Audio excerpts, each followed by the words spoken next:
রোজা রেখে কেউ যদি মারা যায় তার সঙ্গে কবরে কি ঘটে, তার সঙ্গে কবরে কি আচরণবিধি হয়? কেউ যদি রোজা রেখেছে, এই অবস্থায় সে মারা গিয়েছে, তার কবরটা কেমন হয়? প্রিয় ভাইরা আমার, আল্লাহ রাব্বুল আলামিন রোজা দিলেন, নবীজি বলেন নাউমুস সাইমু ইবাদাতু ওয়া সামতুহু তাসবিহ দুআহু মুস্তাজাবুম মুদাফ।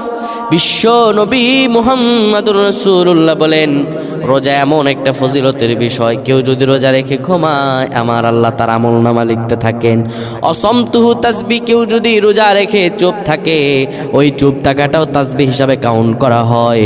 দুআহু মুস্তাজাবুম মুদাফ, আল্লাহর কাছে কেউ যদি রোজা রেখে দোয়া করে, দোয়া করতে দেরি হয়, আমার আল্লাহ তার দোয়া কবুল করতে দেরি করেন না। এত বেশি ফজিলত, এই ফজিলতপূর্ণ রোজা রেখে কেউ যদি মারা যায়, তার সব আমলনামা আর তার সব গুনাহ মাফ হয়ে যায়। ব্যাপারটা এমন নয়, রোজার অবস্থায় মারা গেলে আমার আল্লাহ তাকে ফজিলত দিবেন।